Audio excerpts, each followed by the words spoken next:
Guys, I'll be honest. I saw the list and I want to give you my thoughts.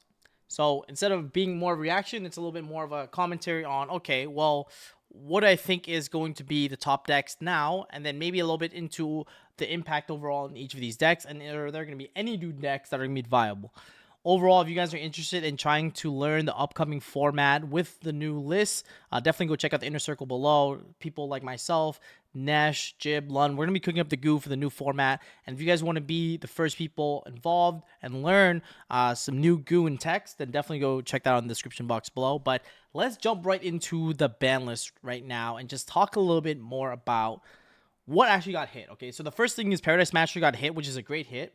I think this is definitely due for time now. It got hit in Master as well. It's a super unfair card. Is what makes the Canine card so disgusting in my opinion. And then you have Moon of the Closed Heaven, which is going to be a really good hit as well because it makes it so that the Fiendsmith deck is no longer a splashable engine. You need to play a deck with Light Fiends in order to capitalize on the fact that cards like, for example, Fiendsmith Lacrima is now back in the game, right? So, Fiendsmith Lacrima coming back, but then hitting Moon, I think is one of the best ways to address the flexibility of the Fiendsmith engine being splashable. So that's going to be nice. You have King of the Pharaoh Imps, which cuts off like the Mitsu Raizo deck, bumping that down a tier. But then the Pure Raizo deck is now significantly stronger, and Pure Raizo has been dominating the regional, the opens in Europe. Like it's been really, just cooking and doing really well. So Pure Mitsurugi is now a deck that is definitely on a lot of people's radar, in my opinion, and that's the deck that I'm gonna put at number one in no particular order. The first deck that is in my top 5 decks of the new format, Pure Mitsurugi. It just makes sense. The deck can play cards like Impulse. The engine is very strong, going second to other engine. It has a very strong grind game. It has a lot of very powerful cards like Pre-Prepped, which is still not hit, which I don't think they should hit, but like cards like Pre-Prep, Habakiri, Prayers, just some of the most broken cards in the game. So I think that is definitely going to be a deck that will be on people's radar as I think the first deck that we're going to talk about that's going to be good for the upcoming format. Then I want to talk a little bit more about the Yummy deck, right? The Yummy deck only had a couple hits that were relevant. The first one being Herald of the Arclight, right? So Arclight going to 1 doesn't actually change much. More often than not, you only get 1 Arclight on your combo anyways.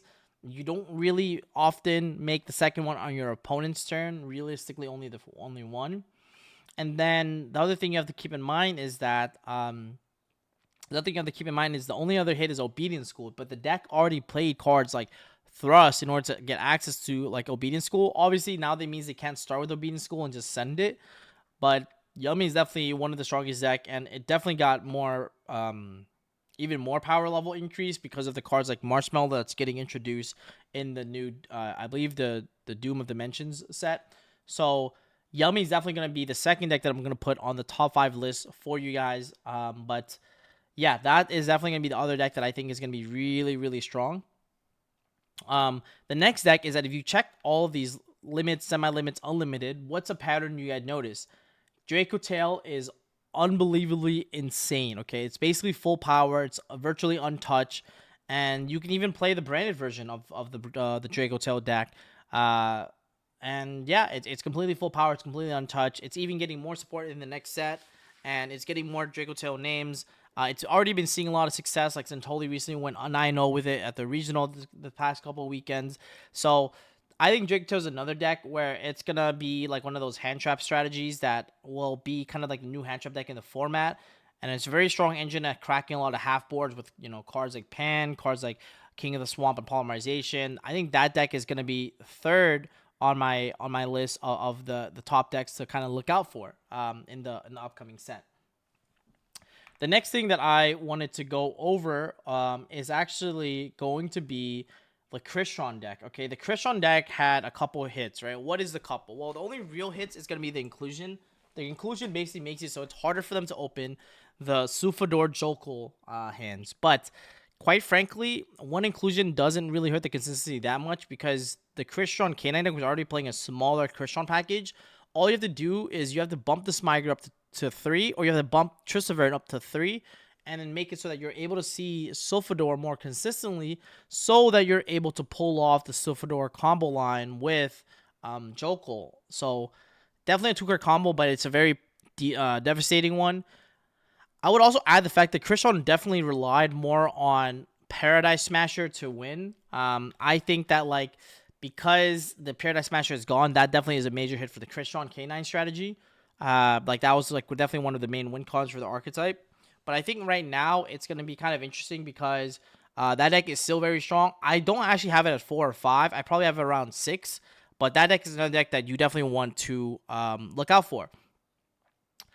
In number 4, I actually think the Malice deck, which we saw with Dormouse getting limited to 1 and Splash Mage disappearing in the Forbidden list, I think this deck is actually still strong.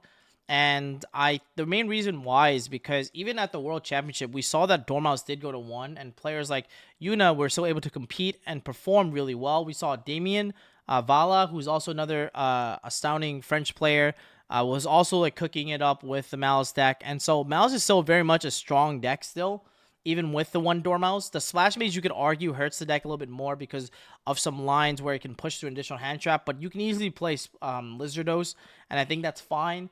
Also, if it turns out to be more of a breaker format instead of a hand trap format, then the Splash Mage hit doesn't actually matter. So I think overall it's like still fine. The deck is still, in my opinion, still strong. I have it as number 4, actually, as one of the decks.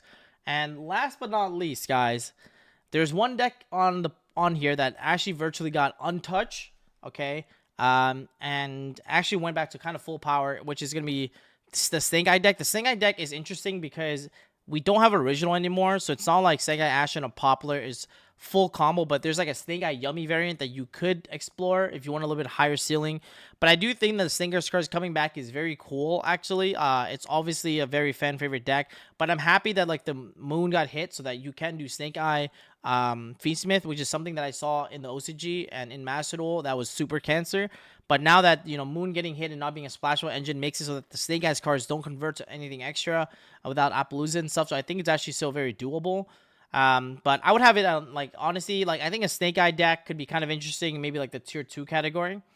And then last but not least, something very interesting that was no hits, a deck that I love and I think is still very strong is going to be Memento, guys. Memento not hit at all. It can play basically full power. I think it can beat a lot of these other decks, engine for engine, pound for pound. It can play the breakers. It can play the Molcharmies. Like, it has a very strong engine overall into a lot of these decks, and I'm really glad it didn't get hit. Kind of got ignored by a lot of players. Not a lot of players really play that strategy, so I'm just glad overall that the deck is still functioning, is still live, and it's something that I'm definitely going to be playing more of if you guys like that. Obviously, we can't play Memento Fiendsmith anymore because Moon is hit, which I'm actually glad about. I feel like the Fiendsmith version was a little bit too overkill. I think the engine, like, peer-wise, is, like, honestly one of my favorite ways to play the deck, and I think and we can also start exploring a little bit K9 Memento, you know what I'm saying? If you know what you know. And then maybe see if we could cook up some K9 Memento lines.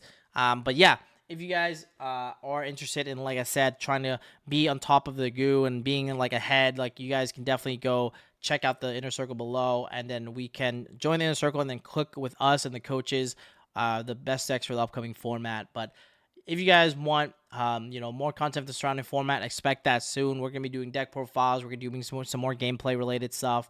So, anyways, it was a pleasure. I hope you guys have a great rest of your day. Enjoy your weekend, and yeah, let's the Forbidden Limitless list sink in a little bit, and yeah, I'll see you guys in the next one. Peace.